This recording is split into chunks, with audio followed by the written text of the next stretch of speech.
Jennifer from Belladonna's Botanicals, and today I'm going to talk about disposing spell remains. So, this is something that comes up. There's a lot of different things in different traditions. So, I mean, there's some of it like, toss it over your shoulder at the crossroads and don't look back kind of stuff. There's, things burying it in near a tree, in a graveyard. How do I get rid of this, particular spell? What I want to talk about here is um, more of some things to consider of what you're getting rid of and how you're getting rid of it. Like, hey, throwing a crystal in a moving stream, not so bad. Because crystals and minerals and stuff come out of the earth anyway, so going back from whence it came, kind of thing. But like some of the more stuff, like depending on what you're putting in your spell remains, like a spell jar or something, like I got some nasty ass shit in spell jars. I'm not throwing that in a stream. I'm not burying that somewhere. It's going straight to the garbage dump. And I always joke that's my final coup de grace on this more, defensive magic or cursing stuff. I'm like taking out the trash. So you could just go rot in a trash heap somewhere.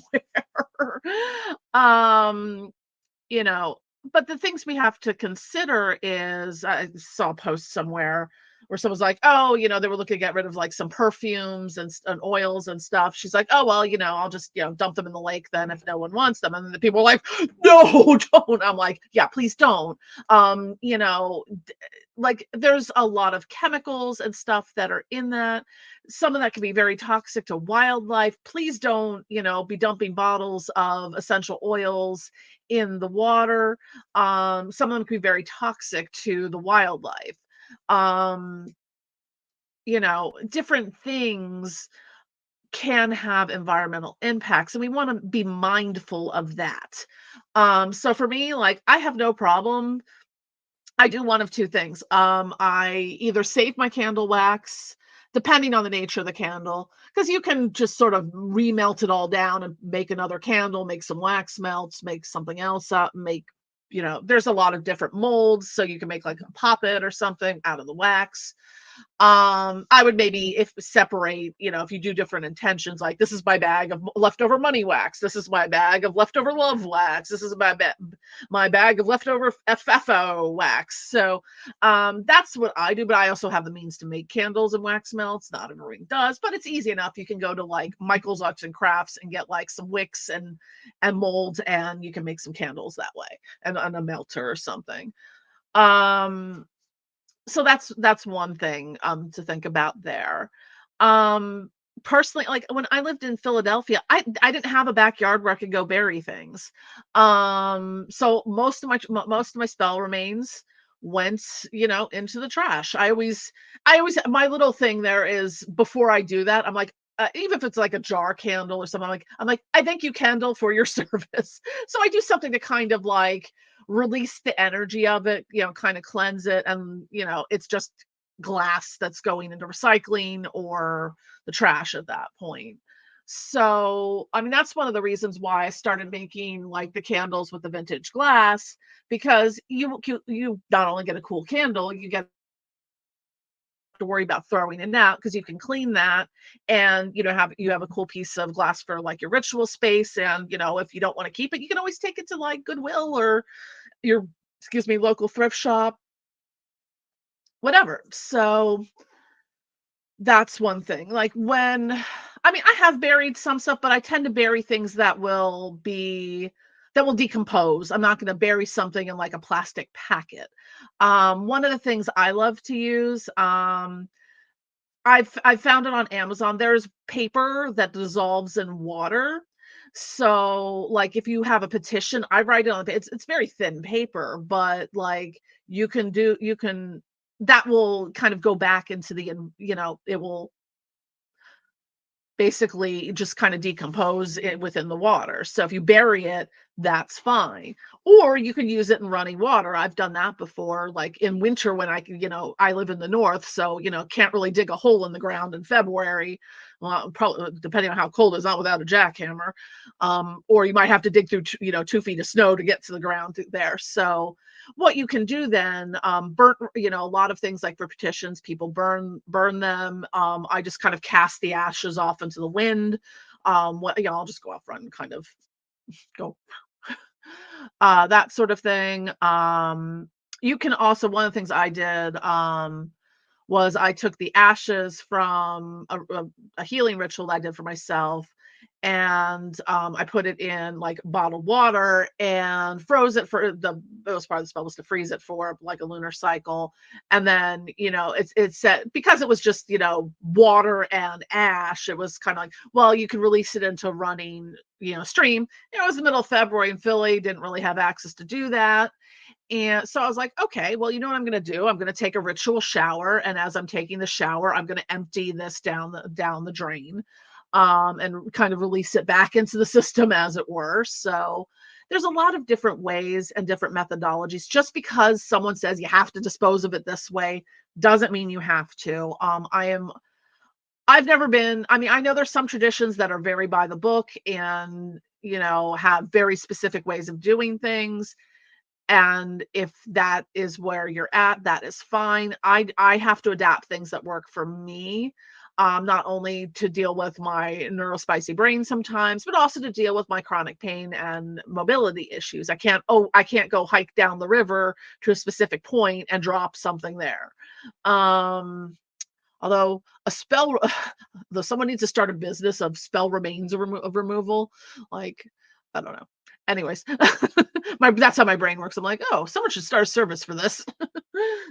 We dispose of your spell remains for you. So again, it's going to depend on what's in it. Like if you're using stuff with toxic herbs or you're using things that have a lot of chemicals and stuff like that. I have some stuff that I've done that I've had friends give me pew pew shells to, the symbolic thing. They're spent from like the gun range